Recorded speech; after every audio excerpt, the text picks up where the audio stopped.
서북쪽으로 올라가면은 여기가 무슨 항구죠? 텔아비브 밑에 요빠. 요빠 바로 위에 텔아비브. 요빠 가기 전에 이쪽 동네가 하나 조그만 게 있었죠. 루타. 루타에서 누가 치료받았죠? 중국 병자 누구? 애니야. 이 텔아비브에서 좀 올라가면 무슨 항구가 나오죠? 가이사라. 가이사라에서 여기 지금 꼭지 튀어 오른 솟아 오른 이 항구에서 내려오면은 이쪽이 뭐가 있죠? 갈멜산. 갈멜산 이 뒤쪽은 무슨 평야라고 그랬죠? 샤론 평야. 요 앞에는 무슨 평야라고 그랬죠? 이스라엘. 요 계곡을 따라 조금 내려오면은 이 교통의 요 중지가 되는 이것이 뭐라 그랬죠? 머깃도. 머깃도에서 돌아서 올라가면은 뭐가 있죠? 나사렛. 나사렛에서 조금 더 가면 가나. 선수들 다 됐어요. 또 빠진 게 뭐가 있지? 안 했지만은 여리고는 어디죠? 여리고는 요쯤에 있어요. 여기가 베들레헴.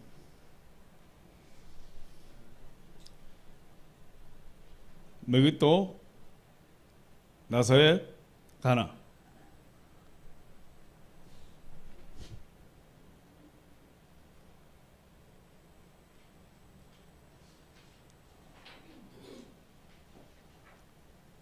단이 어디지? 단.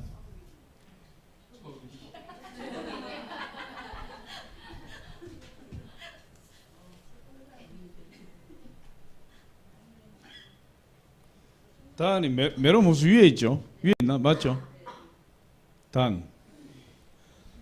그 다음에 가이사라 빌립보. 단 바로 위에 있지 않나요? 아니, 단 밑에, 아니, 네. 가이사라 빌립보. 다메섹은 한 이 정도 있어요. 가이사라 빌립보. 단, 가이사라 빌립보. 본래 이 단 지파가 어디에 있던 지파죠? 여기가 이 정도가 유다고, 여기가 유다, 이 블레셋. 그 다음에 유다하고 남유다 할 때 무슨 지파가 유다와 같이 붙었죠? 베냐민이죠. 여기 베냐민이 이렇게 붙었어요. 베냐민 옆에 붙은 지파가 뭐죠? 이게 본래 단이에요. 블레셋 지파한테 붙었다가 블레셋 지파 국경을 맞대고 있다가 쫓겨가지고 어디로 가죠? 일로 올라갔다. 그 다음에 에브라임 지파 므낫세 이렇게 돼. 에브라임 므낫세 반지파는 르우벤, 갓, 므낫세. 므낫세 반지파가 있고 여기도 므낫세 반지파가 있어요. 므낫세는 땅이 큰 땅을 이렇게 두 개 받았어요. 이게 이제 에브라임이고. 그 다음에 이제 이쪽이 이제 아셀. 그 다음에 요 중간에 끼인 게 이사갈이 끼었다 이 말이에요. 이사에 끼었다. 이사갈. 아셀, 납달리, 스불론 이렇게 될 거예요. 이렇게 해서 이 지파들이 이렇게 쭉 나가 있다. 지금 이 이야기하는 것은 이 단이라는 지파가 자기 땅을 차지하지 못하고 블레셋에 쫓겨서 이렇게 올라갔다니. 그래서 단에서 브엘세바까지 이렇게 하면은 이스라엘 전체 땅이 되는 거죠.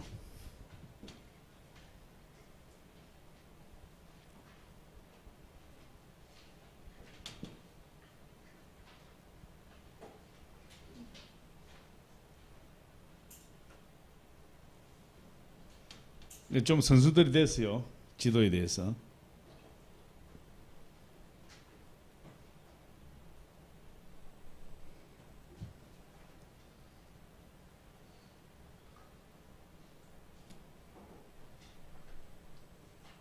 이걸 좀 크게 그렸습니다. 크게.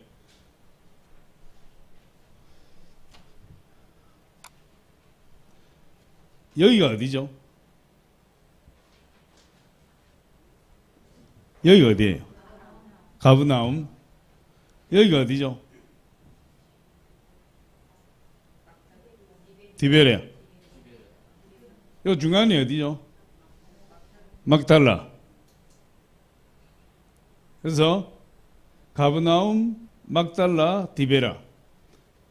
요쪽이 어디? 요쯤이 어디죠? 베세다.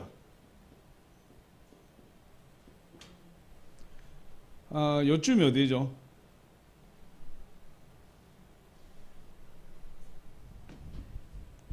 요쯤이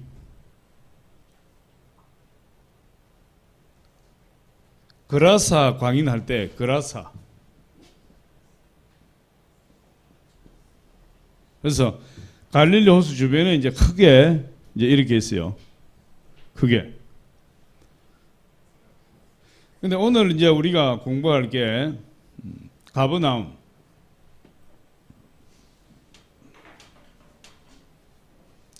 그 다음에 오병이어 교회.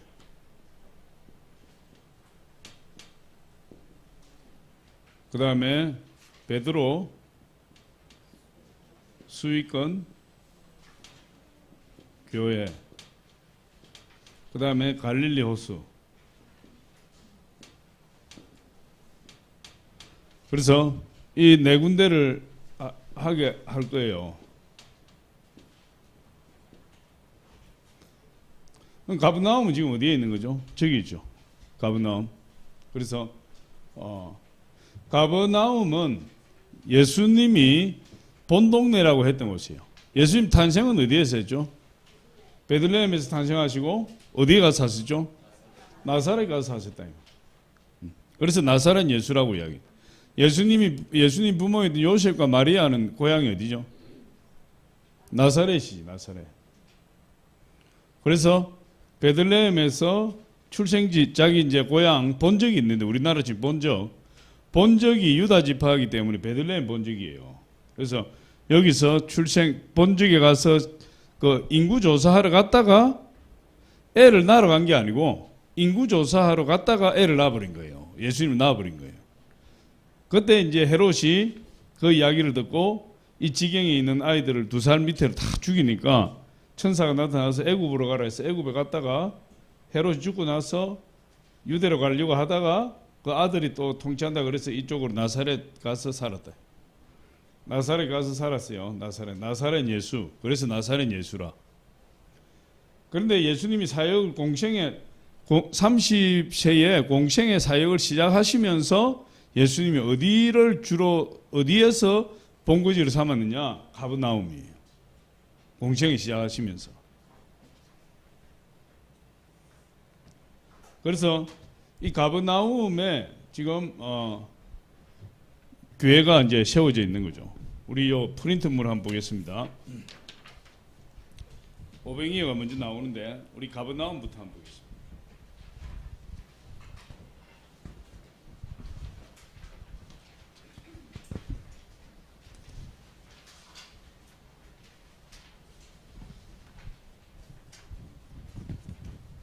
가버나움은 예수님의 본 동네이다. 예수님께서 이곳을 중심으로 전도 사역을 행하셨으며 가버나움 회당과 집에서 많은 기적을 행하셨다. 회당에서 귀신을 쫓아내시고 집에서 중풍병자를 고치기도 하셨다. 가버나움은 도시의 길이가 1km에 달했고 당시의 중요한 상업도시였다. 가버나움의 돌은 검정색이다. 예수님 당시에 회당을 부수고 다시 지었는데 하얀 대리석으로 만들었다고 한다. 가버나움의 그리스도인들은 베드로의 집에 모여 함께 기도하며 사도들의 가르침을 받았다고 한다. 이건 지금 성경에 안 나오는 것이니까 그렇게 했다고 한다 이랬어요. 성경에 안 나오는 내용이기 때문에. 근데 이 가버나움이 예수님 본 동네라고 이야기했어요. 1번 가버나움은 예수님의 본 동네라고 말한다. 마태복음 9장 1절 다 같이 읽습니다. 시작. 예수께서 배에 오르사 건너가 본 동네에 이르시니 본 동네가 가버나움이에요. 그러니까 예수님 공생의 3년 반 동안 살은 곳이 이 가브나움이 가브나움. 그런데 가브나움에 누가 있으냐면 베드로의 장모님이 있어요. 베드로. 그러면 예수님이 어디에 살았을까? 베드로 장모님과 같이 살았을 것이다. 이렇게. 그래서 가브나움에 가면 팔각형 교회가 세워져 있어요. 이 베드로 장모의 집터예요. 베드로 장모의 집터. 여기 들어가면 이제 이 지하에 땅 지하에 그 베드로 장모님이 살던 집터라는 것이 그대로 있어요. 그래서 우리가 성지순례 가면 이제 천주교가 이제 다 이런 그 큰 건물들을 지었잖아요. 교회를. 근데 이 천주교에서 지을 때 그 유적지 위에다가 짓는 거예요. 유적지 위에. 그래서 유적지를 땅 밑에다 보호를 하고 있어요. 꼭 들어가서 봐야 돼. 꼭 들어가서 보면 뭐 예수님이 살던 그 터라고 해서 그 큰 기념교회 밑에 그걸 보관을 하고 있대. 그거를. 근데 요 베드로의 기념교회도 마찬가지로 이 가브나움에 그렇게 팔각형으로 교회를 지어놓고 그 밑에 그 에터가 있어요. 그래서 여기가 가브나움인데 지금은 이 가브나움이 폐허가 됐습니다. 완전히 관광지예요.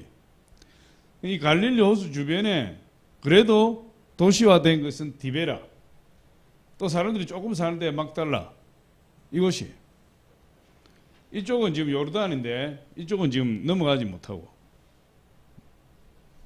그래서 가브나움은 예수님이 본 동네라고 말한다. 그 두 번째로 예수님이 나사렛을 떠나 가브나움으로 가서 사셨다. 마태복음 4장 13절로 16절 시작. 나사렛을 떠나 서불론과 납달리 지경 해변에 있는 가브나움에 가서 사시니 이는 선지자 이사야를 통하여 하신 말씀을 이루려 하심이라 일렀으되 서불론 땅과 납달리 땅과 요단강 저편 해변길과 이방의 갈릴리여 흑암에 앉은 백성이 큰 빛을 보았고 사망의 땅과 그늘에 앉은 자들에게 빛이 비치었도다 하셨느니라. 그래서 예수님이 나사렛을 떠나 서불론과 납달리 지경 해변에 있는 가브나움에 가서 사시니 가브나움에 가서 사셨다. 아셀 지파, 납달리 지파, 서불론 지파. 요 밑에는 이사갈 지파. 요 지역이에요. 요 지역. 요 지역에 이 본래 이게 이방 땅으로서 이방인의 땅으로서 하나님의 저주를 받은 곳이에요. 그런데 예수 그리스도가 오심으로 말미암아 그 저주받은 땅이 무슨 땅으로 변한 거죠? 축복의 땅으로 변한다. 예수님이 가는 곳은 축복의 땅이 되는 거예요. 할렐루야. 예수님이 이곳에 가서 사심으로 인해서 이 주변 땅이 전부 축복의 땅으로 변해버린 거예요. 그래서 예수님이 나사렛을 떠나서 가브나움에 가서 사셨다.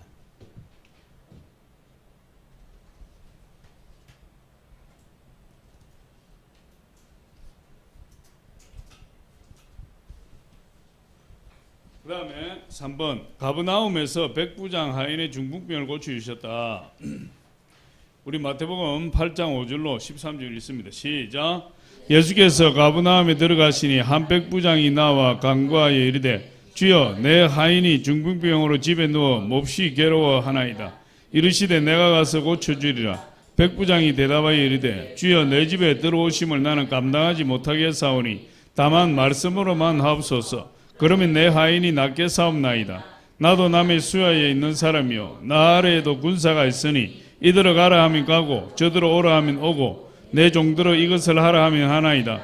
예수께서 들으시고 놀랍게 여겨 따르는 자들에게 이르시되 내가 진실로 너희에게 이르노니 이스라엘 중 아무에게도 이만한 믿음을 보지 못하였노라. 또 너희에게 이르노니 동서로부터 많은 사람이 이르러 아브라함과 이삭과 야곱과 함께 천국에 앉으려니와 그 나라의 본 자손들은 바깥 어두운 데 쫓겨나 거기서 울며 이를 갈게 되리라. 예수께서 백부장에게 이르시되 가라 내 믿음대로 될지어다 하시니 그 즉시 하인이 나으니라. 이 백부장이 예수님의 권위에 대해서 너무 잘 알아요. 이 군인이니까 권세에 대해서 너무 잘 아는 거죠. 그러니까 권세에 대해서 너무 잘 아니까 여러분 이 권세라는 건 뭐죠? 명령을 하면 그대로 움직이는 겁니다. 가라 하면 가야 되고 오라 하면 와야 돼요. 권세라는 거예요.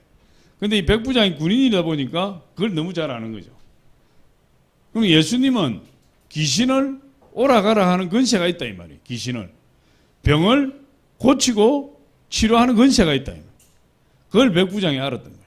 그러니까 백부장의 믿음이 대단한 겁니다. 어마어마한 거죠.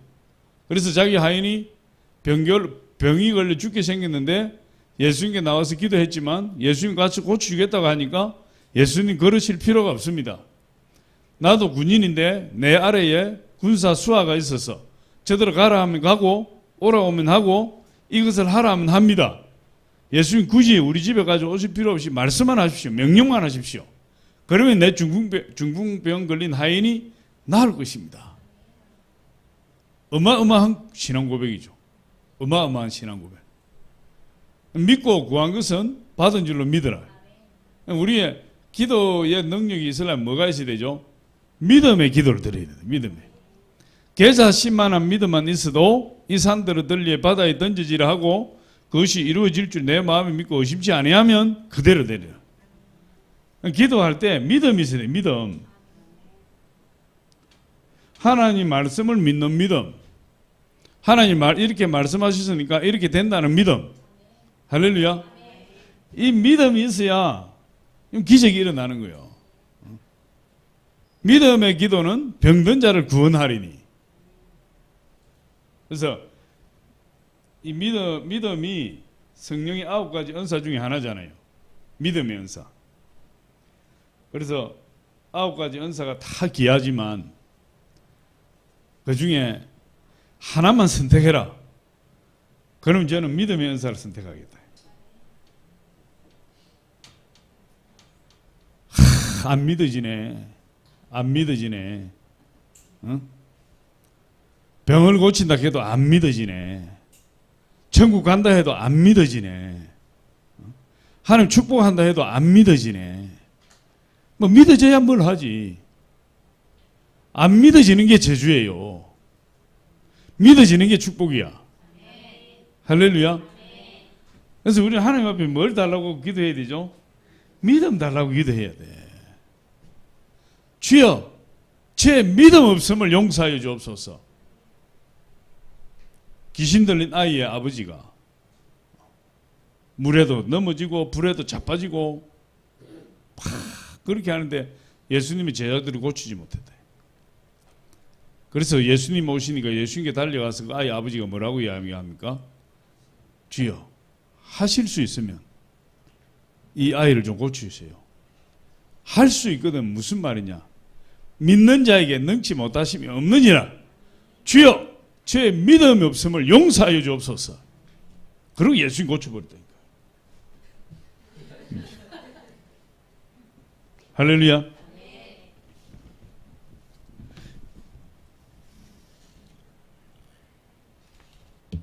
우리는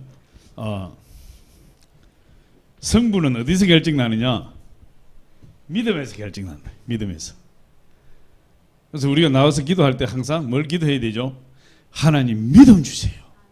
태산을 움직이는 믿음 주세요. 병든 자를 일으키는 믿음 주세요. 믿음에서 기인한다니까. 참 믿음이 중요해요.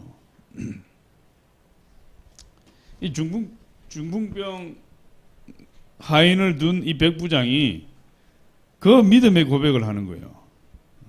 그러니까 예수께서 들으시고 다섯 번째, 여섯 번째 줄에 다섯 번째 줄에 이들을 가라 하면 가고 저들을 오라 하면 하고 내 종들을 이것을 하라 하면 하나이다. 여섯 번째 줄에 예수께서 들으시고 놀랍게 여겨. 예수님이 그 고백을 들으시고 놀랐다니까요. 왜? 이스라엘에 이렇게 고백하는 자가 없었거든. 이스라엘에. 하나님을 잘 섬기는 선민이라는 이스라엘 믿음의 사람들 중에 예수님 앞에 나와서 이렇게 고백하는 사람이 없었다 이 말이에요. 그러니 예수님이 놀랍게 여기셨다. 놀랍게 여기셨어요. 그래서 뭐라고 했습니까? 놀랍게 여겨 따르는 자들에게 이르시되 내가 진실로 너에게 이르노니 이스라엘 중 아무에게서도 이만한 믿음을 보지 못하였노라. 그러면서 뭐라고 이야기하면 맨 마지막에 가라 내 믿음대로 될지어다 하시니 즉시 그 하인이 나으니라. 믿음이 있어야 돼요. 할렐루야. 우리는 믿음을 가지고 있어요. 믿음을 가지고 있으면 우리가 다 할 수 있습니다. 그래서 이 가버나움에서 백부장 하인의 중풍병을 고치시고 4번은 일장 넘어가고 베드로와 안드레와 빌립의 고향이 베세다라.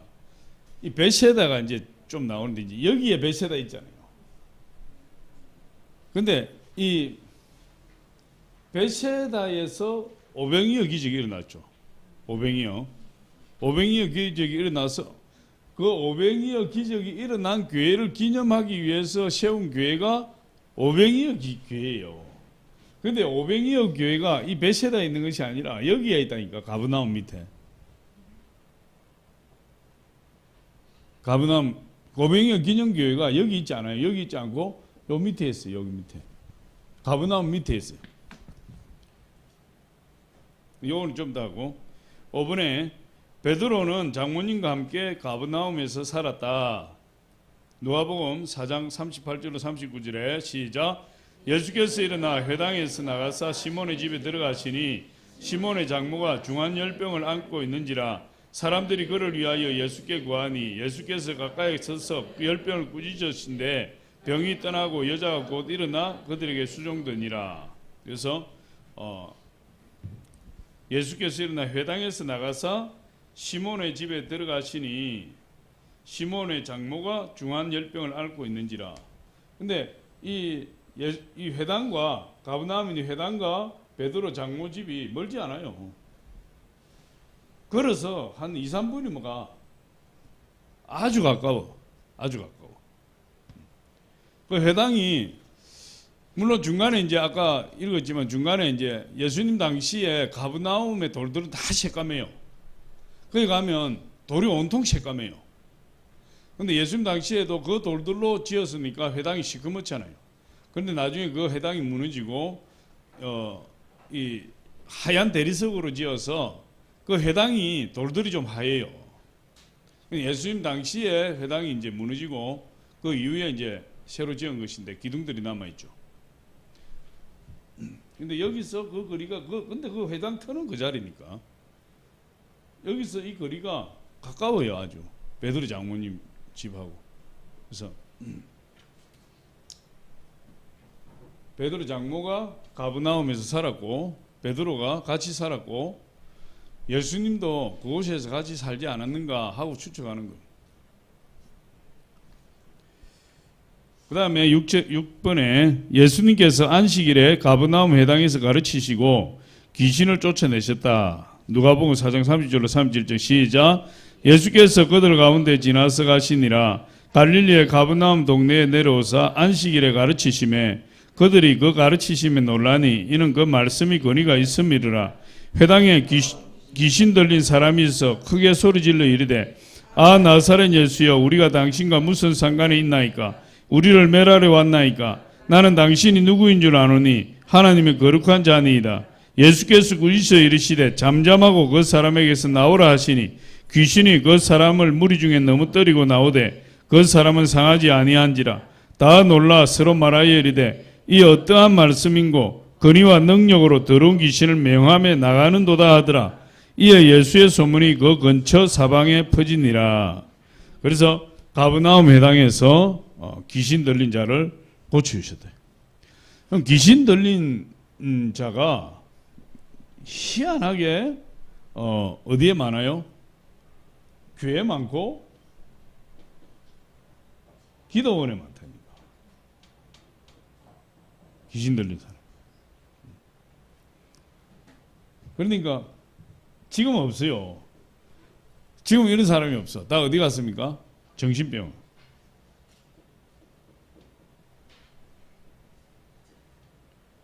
영적으로 못 보니까 정신병원 다 보내버린다니까. 귀신 들린 사람을. 가족들이 귀찮아해버리는 거예요. 옛날에는 막 가족들이 그냥 귀신 들린 딸을 데리고 아들을 데리고 기도원에 와서 금식을 하고 뭐 일주일 금식, 한 달 금식 해가면서 귀신을 쫓아내고 막 이랬는데 지금은 그거를 가족들이 귀찮아해요. 그래 참 요즘 가족들은 옛날 같지가 않아요. 가족들이 그냥 정신병원 보내본다니까. 우리 여의도 주의 종들은 결혼을 안 하면 목사 안수를 안 해줘요. 우리 여의도 순복음교회는 결혼을 해야 목사 안수를 줘요. 근데 나이가 찼고 나이가 이빨 차버리고 그리고 이제 약속을 하면 내가 내년까지 꼭 결혼하겠습니다 하고 약속을 하면 목사 안수를 줘. 그런데 그 결혼하겠습니다 한 날짜까지 결혼을 못하면 교회에서 나가야 돼요. 그건 정확해요. 아주 그걸 철저하게 지킨다니까. 내 친구 중에 한 명이 그 케이스에 걸린 거야. 그 케이스에 걸려가지고 저하고 같이 개척훈련을 같이 받았어요. 결혼을 못해서 나가야 돼. 나는 지원해서 나왔지만 그 친구는 쫓겨나오기 생긴 거야. 이제. 그래서 개척훈련을 받으면서도 결혼을 하려고 선을 몇 번 봤어요. 선을 몇 번 봤는데 그런 사람들은 이상해가지고 남들이 볼 때는 아가씨도 괜찮고 믿음도 좋고 얼굴도 예쁘고 다 조건이 좋은 것 같은데 자기 눈에는 안 차. 그래가지고 안 되는 거야. 선을 한 2번 봤는데 우리 훈련 받으면서 선을 한 2번 봤는데 안 됐어요. 그래가 어쩔 수 없이 이제 훈련 끝나면 개척을 해야 돼. 개척을 해야 되는데 자기가 결혼도 하지 못했고 개척도 해야 되는데 나갈 마음이 없는데 나가서 개척을 해야 되니까 능력을 받아야 돼요. 그래서 훈련을 받으면서 40일 금식을 했어요. 40일 금식하면 잘못하면 죽는 겁니다. 이게 생각을 해봐요. 40일 동안 물만 먹고 사는 거 어떻게 살아요? 40일 동안 물만 먹어야 되는데 40일 금식하면 정말 가죽에 뼈에 가죽만 남아요. 바짝 말라버려요. 위장이 딱 달라붙어가지고 위장이 꼼짝도 안 해요. 그래서 40일 금식하고 나면은 위장을 운동을 시켜야 되기 때문에 단단한 음식 들어가면 큰일 나는 겁니다. 그러니까 처음에는 미염을 먹이 미염. 그러면 쌀죽을 끓이면은 이 밑에 건데기 끌어안고 여기 물 뜨는 허연 물 그거 마시는 게 미염이에요. 이 허연 물 뜨는 거 이거 마셔야 된다니까 이거. 그러면서 위장을 조금씩 달래야 돼요. 위장을 조금 달래고 그래서 40일 금식했으면 40일 동안 미염을 먹고 그 다음에 또 미염이 어느 정도 소화가 되면은 그 다음 또 묽은 죽을 먹고 해서 점점 위장을 회복시켜야 된다. 이게 쫙 달라붙어 있기 때문에 큰일 나요. 어떤 사람이 내가 직접 들은 이야기인데 자기가 10 며칠 금식했어요. 10 며칠 금식해가지고 하산해서 친구를 만난 거야. 친구가 보니까 살이 쪽 빠졌거든. 그래서 야, 너 왜 이렇게 살이 빠졌냐? 밥 먹으러 가자. 내가 밥 사줄게. 그래가지고 스테이크 집을 데려간 거예요. 스테이크. 아, 이 스테이크 얼마나 먹고 싶어요. 그래서 처음에 한 점만 딱 먹어. 한 점만. 한 점을 가지고 그냥 한 10분 씹었어. 꼬박 씹어가지고 그걸 먹으니까 땡기거든. 스테이크 한 판 다 먹어버렸어요. 그거 먹어도 양이 안 차거든. 나와가지고 통닭을 한 마리 사가지고 먹어버렸어요. 그리고 병원에 가서 수술했대. 잘못하면 죽는 겁니다. 근데 이 친구가 40일 금식을 했어요. 능력 받으려고. 근데 40일 금식했는데 연락 온 거예요. 인천 어느 병원에 입원해 있는 거예요. 회복이 잘 안 돼가지고 가니까 우리 그때 같이 개척훈련 받은 사람 몇 명 같이 갔었는데 가니까 그래도 뭐 겉보기에는 괜찮았어요. 이야기도 하고 앉아서 이야기도 하고 물도 마시고. 그런데 이게 보식을 하는데 보식이 완벽하게 안 되는 거야. 뭔가 찝찝한 거지. 몸이 완전히 회복이 안 되는 거야. 그래서 이 친구가 다시 21일 금식을 또 들어갔어요. 21일 금식이 들어가고 나왔는데 상황이 더 악화가 됐어요. 몸이 더 안 좋아진 거예요. 그때 자기 형과 누나가 있었는데 이 친구를 데리고 어디 정신병에 넣어버렸다니까. 이 목사인데. 근데 가족들이 돌보기 싫은 거예요. 그 데리고 어디 정신병원에 갖다 집어넣어버리고 우리가 전화를 해도 안 가르쳐줘요. 그래 이 친구 끝나버렸어. 나하고 같이 개척 훈련 받았는데.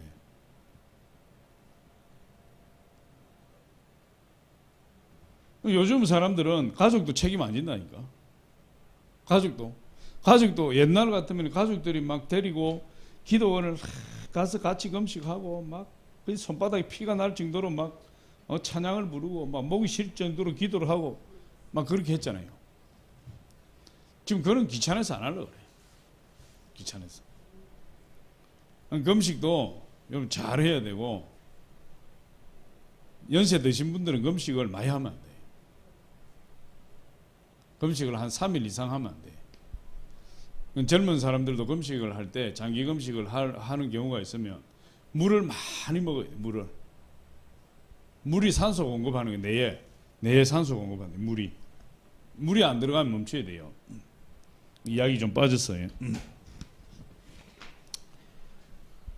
귀신 들린 사람 때문에 이게 회당에 귀신 들린 사람을 예수님 고치셨다.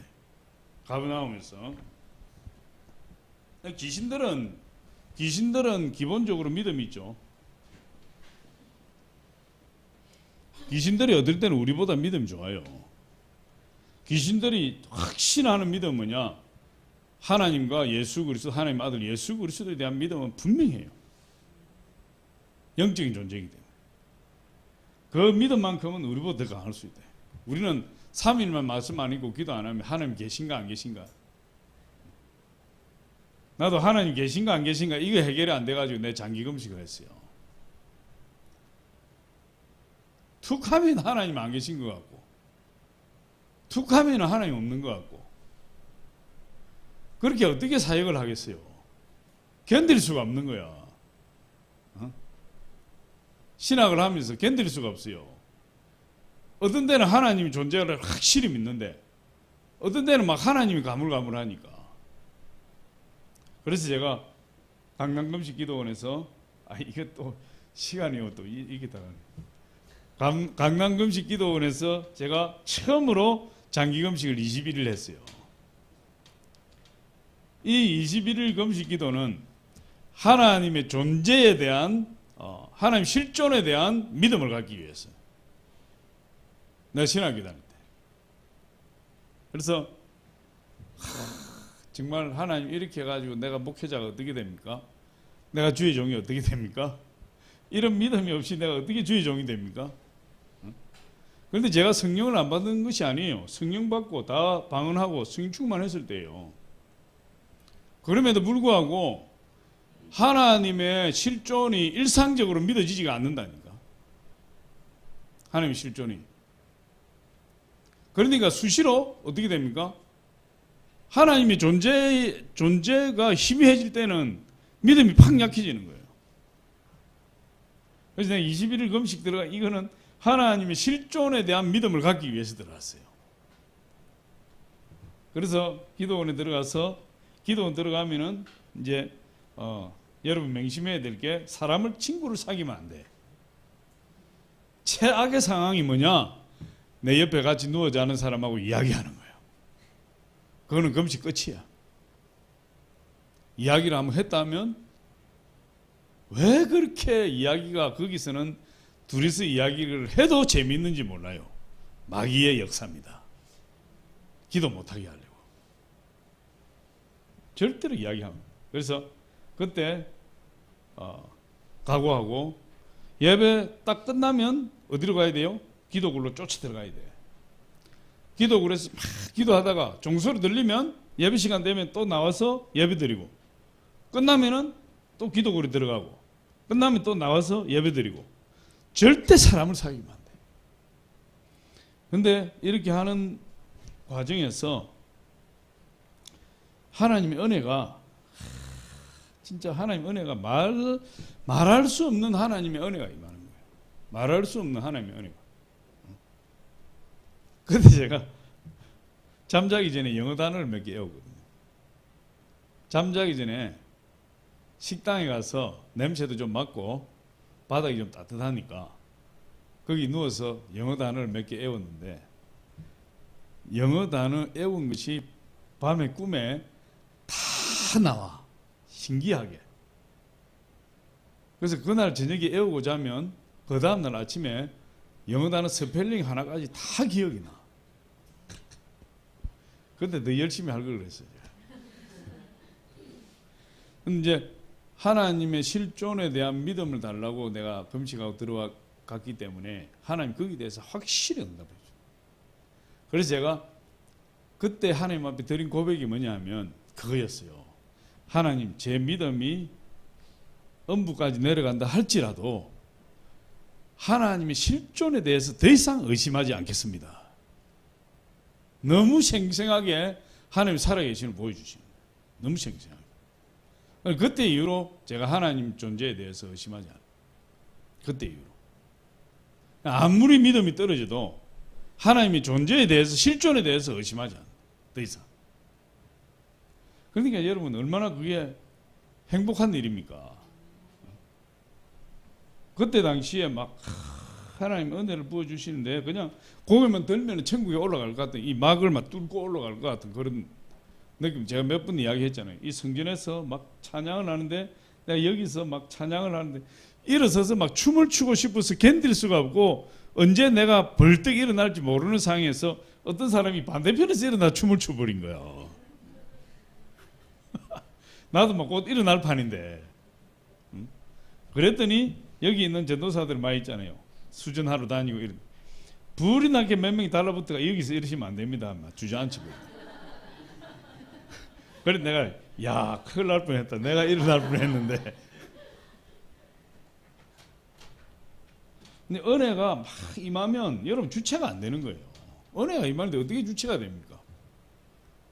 막 성령이 막 용광로처럼 막 끓어오르는데, 제가 손바닥 여러분 쳐서 손바닥이 갈라져서 피가 나면 내가 농담인 것 같죠?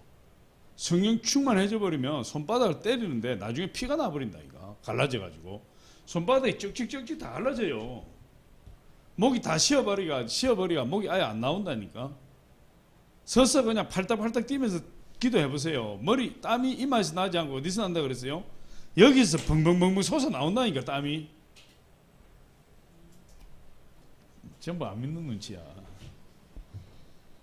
할렐루야. 그래서 해당에서 귀신을 쫓아내시고, 예수님 또 집에서 중풍병자를 고치셨다. 마가복음 2장 1절로 11절인데 여기까지만 읽습니다. 기록한다면 시작. 후에 예수께서 다시 가버나움에 들어가시니 집에 계시다는 소문이 들린지라 많은 사람이 모여서 문 앞에까지 들어설 자리가 없게 되었는데, 예수께서 그들에게 도를 말씀하시더니 사람들이 한 중풍병자를 4사람에 메워가지고 예수께로 올세. 그래서 유대인의 집이 이제 이렇게 생겼잖아요. 이렇게 지붕이 이렇게 생기고, 여기 앞에 마당이 있으면 뒤에 올라갈 수 있는 계단이 이렇게 놓여져 있어요. 올라가서 이 지붕을 뜯고 중풍병자를 예수님 발 앞에 달아내렸다. 지붕을 뜯고. 거기 가버나움에서 고치셨고, 그 다음 8번에 벳세다에서 기적을 일으키신 후 제자들은 배 타고 가버나움으로 가다가 풍랑을 만났다. 그래서 이 벳세다가 여기인지 이게 지금 우리가 생각할 때 여기예요. 여기서 벳세다의 오병이 기적을 일으켜 배를 타고 이렇게 가버나움으로 가셨다. 가다가 풍랑을 만난 거예요. 풍랑을. 같이 한번 읽어보면 6장 요한복음 6장 16절로 21절 시작. 저물매 제자들이 바다에 내려가서 배를 타고 바다로 건너 가버나움으로 가는데 이미 어두웠고 예수는 아직 그들에게 오시지 아니하셨더니 큰 바람이 불어 파도가 일어나더라. 제자들이 노를 저어 10여리쯤 가다가 예수께서 바다 위로 걸어 배에 가까이 오심을 보고 두려워하거늘 예수께서 내니 두려워하지 말라 하신대 이에 기뻐서 배로 영접하니 배는 곧 그들이 가려던 땅에 이르렀더라. 그래서 베세다에서 배를 타고 가버나움을 가다가 여기서 풍랑을 만났는데 예수님이 걸어서 오셔서 배가 원하던 곳으로 갔다. 근데 우리는 갈릴리 호수에서 여기서 이렇게 타는 것이 아니고 우리가 갈 때는 여기 게네사렛 긴네사렛이라는 곳이 있어요. 이건 이제 타브가가 그 오병이어 기적의 구에 여기서 어디로 가느냐? 티베라로 가요. 티베라에 내리면 바로 숙소로 가는 거예요. 그래서 여기서 배를 타고 우리 티베라로 가서 요 선상에서 예배를 드리고 티베라로 가면은 이 도시에서 우리가 이틀 밤을 자잖아요. 그렇게 갈 것이다. 그 다음에 9번째 가버나움 집에서 제자들에게 진정 큰 자가 누구인지를 가르치셨다. 마가복음 9장 33절로 37절 시작. 가버나움에 이르러 집에 계실새 제자들에게 물으시되 너희가 길에서 서로 토론한 것이 무엇이냐 하시되 그들이 잠잠하니 이는 길에서 서로 누가 크냐 하고 쟁론하였음이라. 예수께서 앉으사 12제자를 불러서 이르시되 누구든지 첫째가 되고자 하면 무사람이 끝이 되며 무사람을 섬기는 자가 되어야 하리라 하시고 어린아이 하나를 데리다가 그들 가운데 세우시고 안으시며 제자들에게 이르시되 누구든지 내 이름으로 이런 어린아이 하나를 영접하면 곧 나를 영접함이요 누구든지 나를 영접하면 나를 영접함이 아니요 나를 보내신 이를 영접함이니라. 그래서 예수님이 첫째가 되고자 하는 자는 끝이 될 것이다. 첫째가 사람들 위해 높아지고자 하면 낮아진다. 그걸 이제 제자들이 가르치신 거죠. 그리고 10번에 예수님께서 회개하지 않는 가버나움을 저주하셨다. 누가복음 10장 13절로 16절 있습니다. 시작. 화 있을진저 고라시나 화 있을진저 베세다야 너희에게 행한 모든 권능을 두로와 시돈에서 행하였더라면 그들이 벌써 베옷을 입고 제에 앉아 회개하였으리라. 심판때에 두로와 시돈이 너희보다 견디기 쉬우리라. 가버나움아 내가 하늘에까지 높아지겠느냐 음부에까지 낮아지리라. 너희 말을 듣는 자는 곧 내 말을 듣는 것이요 너희를 저버리는 자는 곧 나를 저버리는 것이요 나를 저버리는 자 나 보내신 이를 저버리는 것이니라 하시니라. 그래서 이 가버나움의 심판을 저주를 심판하시고 선언하신 거죠. 가버나움아 내가 하늘에까지 높아지겠느냐 음부까지 낮아지리라. 근데 고라신은 이쪽이죠. 고라신 그 다음에 베세다야 고라시나 베세다야 가버나움아 이쪽이 예수 그리스도가 오셔서 3년 반 동안 엄청난 사역을 하신 곳이잖아요. 그럼에도 불구하고 교만해져서 회개하지 않아서 여기들이 다 심판을 당할 것이다. 다. 결국은 이 가버나움이 어떻게 됐어요? 사람이 전혀 살지 않는 유적지로 변해버렸다. 가보면 알지만 동네가 그냥 시커매요. 돌이 다 시커매. 돌이. 그래서 하나님이 이 마태복음 11장 20절 24절도 마찬가지고 하나님이 심판을 예언하시다. 그 다음에 이제 오병이어 교회. 오병이어 교회는 이제 베세다에서 우리 누가복음 9장 10절 보니까 사도들이 돌아와 자기들이 행한 모든 것을 예수께 여쭈니 데리시고 따로 베세다라는 고을로 떠나가셨으나 이 베세다가 여기에요. 요단 동쪽에 있는 거. 갈릴리 호수 동쪽에 붙은 거. 여기 베세다예요. 그런데 기념교회가 여기에 있어야 되는데 여기 있지 않고 어디에 있다고요? 타브가라는 곳에 가버나움 바로 밑에 타브가라는 곳에 기념교회가 있어요. 근데 그게 이제 여기 보면 서론에 보면 오병이어 교회 이 장소가 예수님이 오병이어 기적을 행하신 장소임을 확인할 길은 없다.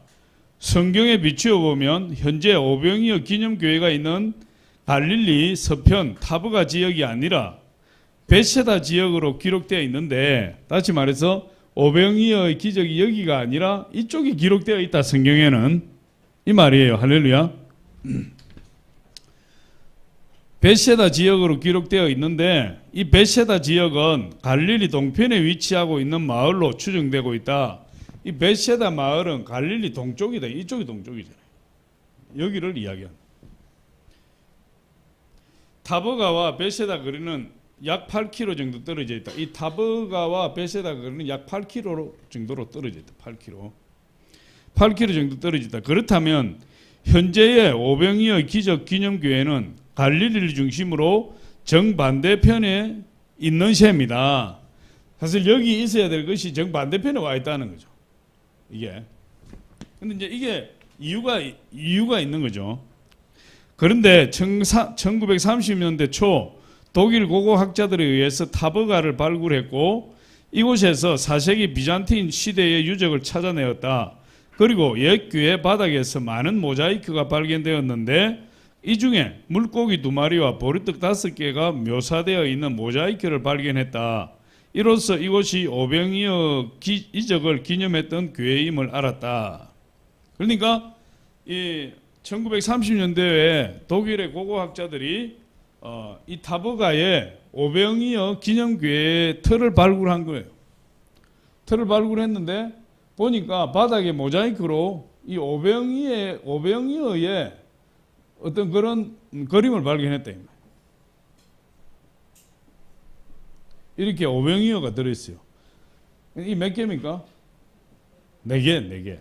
사병이어가 오병이어. 그런데 이 물고기 2마리가 이렇게 있고, 근데 왜 사병이어냐? 예수님이 떡을 가지고 지금 기도하고 있다 그래요. 한 개는 들고 기도하고 계시기 때문에. 아니, 거기가 모자이크에 실제로 떡이 4개밖에 없다니까. 가이드가 그렇게 설명을 해. 예수님이 지금 떡을 한 개 들고 기도하고 계시기 때문에 4개만 그려져 있다. 그래서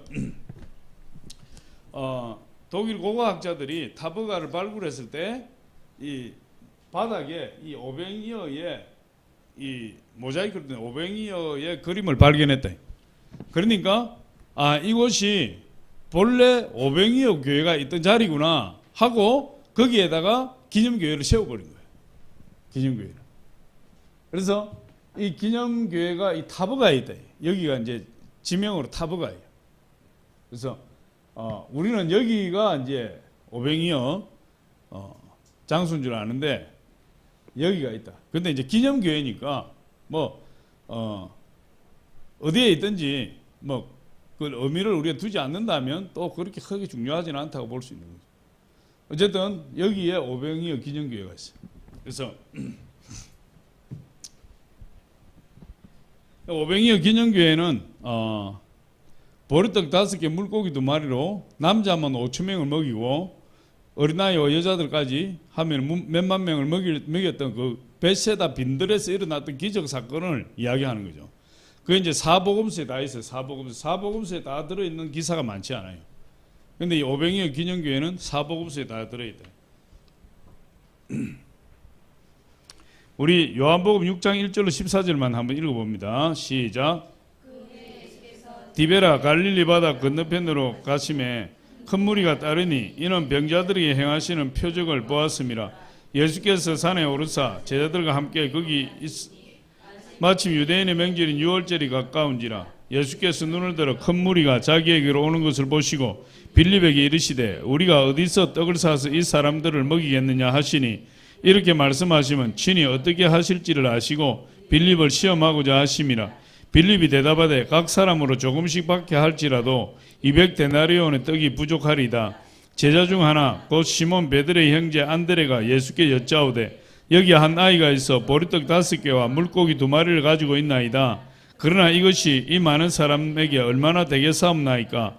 예수께서 이르시되 이 사람들로 앉게 하라 하시니 이곳에 짠디가 많은지라 사람들이 앉으니 수가 5,000명쯤 되더라. 예수께서 떡을 가져 축사하신 후에 앉아있는 자들에게 나눠주시고 물고기도 그렇게 그들의 원대로 주시니라. 그들이 배부른 후에 예수께서 제 아들에게 이르시되 남은 조각을 거두고 버리는 것이 없게 하라 하시므로 이에 거두니 보리떡 5개로 먹고 남은 조각이 12바구니에 찼더라. 그래서 예수님이 디베라 갈릴리 바다 건너편으로 가심에 이랬어요. 그래서 여기가 디베라잖아요. 디베라 건너편으로 돌아갔을 때 베세다로. 할렐루야. 그래서 그 위에 예수께서 디베라의 갈릴리 바다 건너편으로 가심에 큰 무리가 따르니, 그래서 여기가 디베라고 여기 베세다예요. 반대쪽이 이쪽이죠. 이쪽이 반대쪽이 아니잖아요. 그래서 이 베세다는 이쪽이 확실한 거예요. 이쪽이. 근데 여기서 빈들에서 5천 명을 먹였다. 뭐 어린 나이와 여자들까지 하면은 한 2만 명 정도를 먹였다. 보리떡 5개와 물고기 2마리를 가지고 하나님 축복기도 하고 그런 기적의 역사를 일으켰어요. 저기가 이제 오병이어 기념교회고, 오병이어 기념교회 마당에 탁 들어가면 이게 있어요.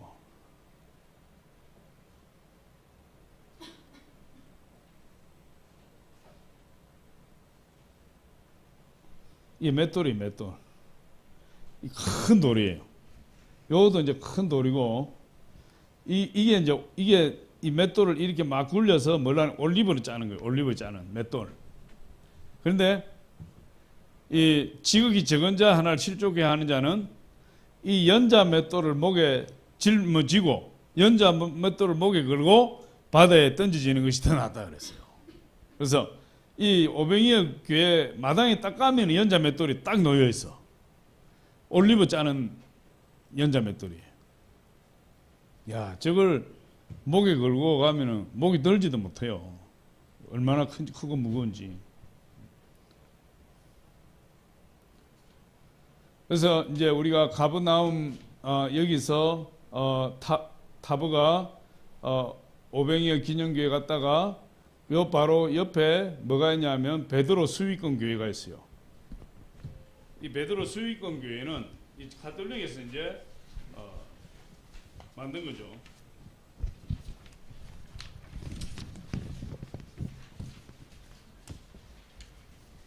우리 베드로 수위권 교회 한번 보겠습니다. 요한복음 21장 1절에서 14절에 베드로와 일부 제자들이 갈릴리 호수로 물고기 잡으러 갔다. 그러나 밤새도록 한 마리도 잡지 못하고 날이 새어갈 때에 예수님께서 그물을 배 오른편에 던지라 했더니 큰 물고기 153마리가 잡혔다. 그물을 들어 올릴 수 없을 정도로 엄청난 양의 고기가 잡힌 것이다. 바닷가에 서신 예수님을 요한이 먼저 발견하였으나 베드로가 바다에 뛰어들어 예수님께로 달려갔다. 예수님이 숯불에 떡과 물고기를 구워 놓으시고 베드로와 제자들에게 먹도록 주셨다. 그리고 조반을 먹은 후에 예수님께서 베드로에게 사명을 주셨다. 예수님이 베드로에게 사명을 주신 거죠. 예수님 부활하시고 나서. 그래서 베드로가 12제자 중에서 그 뭡니까? 수석 제자죠. 수석 제자. 그래서 그걸 기념하기 위해서 베드로 수위권 교회라고 해요. 수위권. 베드로가 수석 제자다. 그런데 이 가톨릭에서는 가톨릭에서는 베드로를 제1대 교황이에요. 지금 교황이 누구죠? 프란시스코. 지금 교황이 프란시스코잖아요. 그 프란시스코가 몇 대 교황이죠 지금? 베드로로부터 내려온 거예요. 베드로가 1대예요. 그리고 쭉 내려오면서 지금 몇 대인지 모르겠지만 프란시스코 교황까지 온 거예요. 근데 베드로가 실제로 가톨릭 교회 교황을 했느냐? 안 했죠. 안 했는데 가톨릭 교회에서 베드로를 제1대 교황으로 치는 거죠. 왜 그러냐 하면 마태복음 16장에 여기 나와 있나? 마태복음 16장에 보면 저 가이사라 빌립보에서 그 베드로가 신앙 고백을 했잖아요. 주는 그리스도시요 살아계신 하나님 아들이십니다. 그렇게 했을 때 여기 나왔네. 마태복음 16장 13절로 19절 밑에 까만 줄 치는 거 있죠. 까만 줄 치는. 그런데 예수님께서 베드로를 칭찬하시면서 이렇게 말했어요. 또 내가 내게 이르노니 너는 베드로라. 내가 이 반석 위에 내 교회를 세우리니 음부의 권세가 이기지 못하리라. 그래서 베드로의 신앙 고백 위에 하나님 교회를 세우겠다 그랬어요. 누구 교회? 예수님의 교회를. 근데 가톨릭에서는 이 베드로가 반석이니까 베드로 위에 교회를 세웠다 이렇게 생각하는 겁니다. 그래서 베드로를 일대 교황으로 초빙을 한 거죠, 자기들이. 그래서 베드로가 모든 제자들 가운데 최고의 제자고 교회의 수장이 되었다. 그래서 베드로 수익권 교회가 이 타버가 옆에 이렇게 붙어 있어요. 걸어서 갑니다. 여기는 우리가 베드로 수익권 교회를 먼저 가서 베드로 수익권 교회는 그 앞에 교회 앞에 동상이 있고 그 동상은 예수님이 베드로에게 7위권은 지팡이를 주는 그런 장면이 있어요. 예수님이 이렇게 서서 일 주면 베드로가 무릎을 꿇고 이 지팡이를 받아요. 이런 동상이 잘 그린 것 같은데 이게 있고 가이드가 이게 나무가 들어있는데 요 앞에서 가이드가 한 20분 이상을 설교를 해.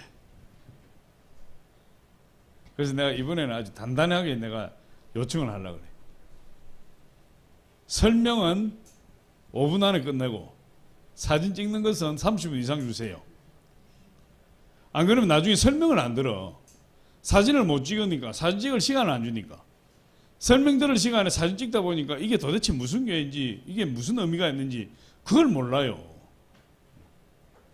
오뱅이어 교회 같은 경우도 안에 들어가면 이 다니는 그 자리에 바위가 있다 이 말이에요. 예수님 그 바위에서 떡을 나눠준 거예요. 이게.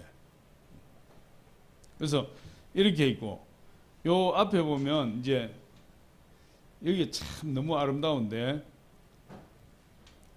갈릴리 호수가 바로 이 앞에가 들어요. 갈릴리 호수가 참 바로 이 앞에까지 갈릴리 호수가 이렇게 들어와요. 그러니까 너무 멋있죠. 근데 역시 갈릴리 호수도 가서 손을 담그려고 보니까 물이 좀 더러워. 가까이 가서 보니까 멀리서 보면 좋은데 가까이 가서 보니까 물을 담그고 해보니까 약간 지저분한 게 있어요.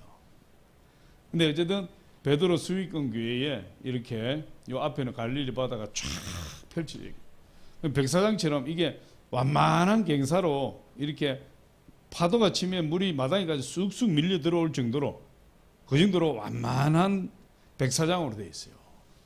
그러니까 너무 아름답고 좋아요. 그래서 타브가 오뱅이어 교회에서 이 베드로 수익권 교회를 갔다가 여기서 바로 가브나움으로 가요. 가브나움으로 갈 때 차 타고 한 5분 10분이면 가요. 5분 10분. 그래서 이 세 군데가 달달달 붙어 있어요.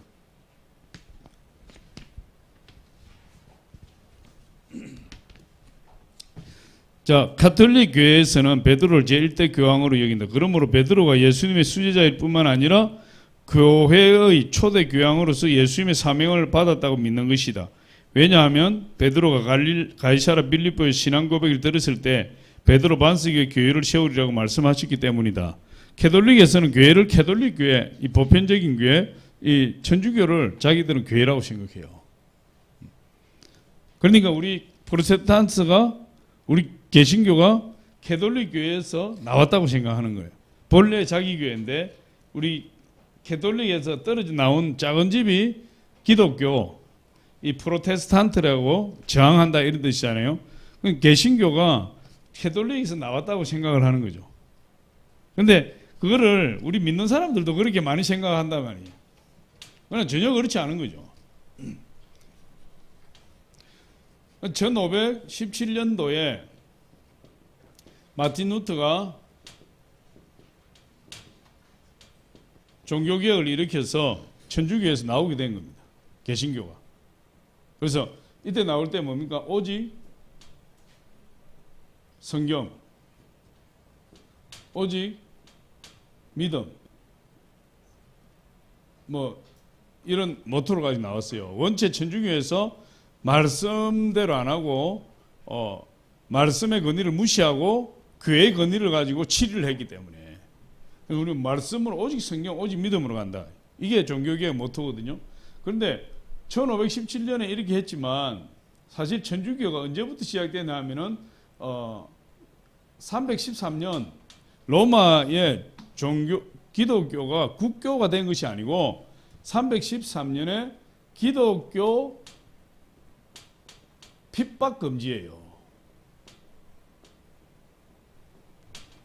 313년도에 기독교 핍박하지 마라. 핍박 금지.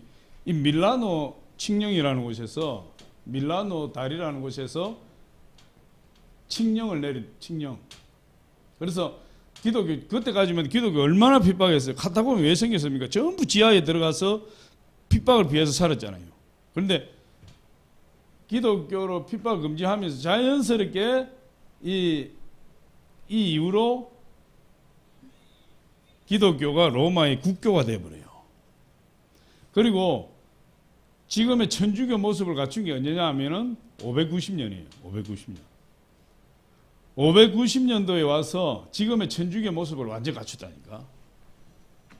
그리고는 이것이 계속된 거죠. 그래서 1000년 동안, 약 1000년 동안 캐톨릭 시대가 된 거예요. 그러면 이게 어디서 나왔어요? 313년까지만 해도 우리 지금 초대교회 모습이에요. 그러니까 예수 그리스도 30년부터 해가지고 예수 그리스도 돌아가시고 교회가 세워졌잖아요. 30년부터 313년까지는 초대교회예요. 이게 진짜 기독교라니까. 이 진짜 기독교가 타락한 것이 1000년간의 캐톨릭이에요. 타락했다. 교회가 타락한 거죠. 이 타락한 교회를 다시 초대교회의 모습을 회복하자 해서 1517년도에 다시 초대교회의 모습을 찾은 게 이 프로테스탄트예요.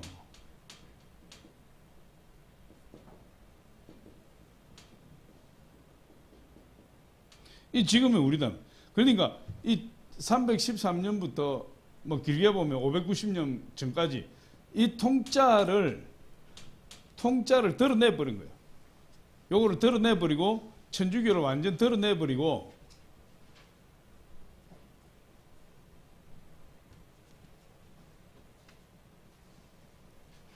초대교회를 이어온 것이 바로 종교개혁이다. 그러니까 우리가 천주교라는 큰 집에서 나왔습니까? 아니죠. 천주교가 우리 초대교회에서 천주교가 나왔다가 타락을 해서 이것을 제거하고 다시 초대교회 모습을 찾은 것이 지금의 우리 기독교다. 우리 큰 집이 천주교라면 말도 안 되는 거죠. 천주교의 큰 집이 우리 기독교다니까. 천주교의 큰 집이. 할렐루야. 그 천주교에서 그런 이야기하면 이거를 이야기를 해줘야 돼. 근데 우리 예수 믿는 사람들도 기독교인들도 우리 개신교가 천주교에서 나왔다 이렇게 생각한다. 이 1517년도에 종교개혁 때문에 이제 그렇게 하는 거예요. 그렇지 않고 우리는 313년 이전까지에 있었던 초대교회 모습을 회복한 것이 바로 종교개혁이고 종교개혁 이후로 지금까지 이 전통이 이어지고 있다. 그래서 천주교의 예배는 미사라 그러죠. 미사. 특징이 뭡니까? 특징? 전부 의식이잖아요. 앉았다가 일어났다가 뭐 섰다가 벗었다가 뭐 나는 가보지는 않았지만 맹동 성당에 그냥 예배 없이 구경은 해봤지만 전부 의식이에요. 근데 개신교의 예배 특징은 뭐죠? 말씀이에요. 개신교는 말씀이 강하다니까. 아까 뭡니까? 오직 말씀으로. 그래서 개신교는 설교가 강하고 말씀이 강한 거예요. 여러분 천주교 다니는 사람이 있으면 한번 물어보세요. 1년 가도 성경 한번 읽는지. 전혀 몰라요. 내가 아는 사람 천주교 친구 비슷한 게 하나 있었는데 친하지 않았으니까 맨날 가는 게 아니라 일주일에 한 번씩 가요. 가는데 뭐 하냐? 모임하고 나서 술 먹으러 가는 거예요. 술 파티예요. 기도회 하고 술 먹으러 간다니까. 그래서 성경을 가지고 뭐 이야기 좀 하려면 성경에 대해서 아예 몰라. 성경을 아예 공부를 안 해. 그들은 말씀이 오히려 이 천주교는 한참 타락했을 때 이 사제들도 말씀을 몰라 라틴어로 된 성경을 가지고 있으니까 사제들도 라틴어를 모르는 사람은 성경을 못 읽어요. 성도들은 성경을 읽습니까? 아예 못 읽죠. 성도들은. 왜 종교개혁이 1517년도에 일어나게 되었느냐? 이때가 서양 인쇄술이 발달할 때예요. 서양 인쇄술이. 그래서 독일에서 독일어로 성경이 번역되어 있어요. 각 나라 말로 성경이 번역되어 있어요. 왜? 인쇄술이 발달하니까 막 찍어내기 시작했다. 그래서 종교개혁이 일어난 그런 배경이 이 서양의 인쇄술이 발달할 때 일어나게 됩니다.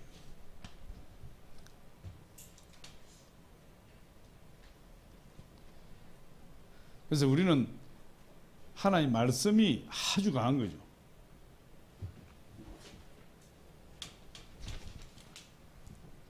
오늘 이거 다 했어요. 그래서 이제 우리가 둘째 날에는 디베라에서 일어나서 쭉 올라가서 단에 갔다가 텔단 그 우상숭배하는 금송아지 우상숭배 갔다가 그 다음에 이 가이사라 빌립보 우상단지가 있는 가이사라 빌립보 베드로가 신앙고백했던 가이사라 빌립보로 갔다가 쭉 내려와 가지고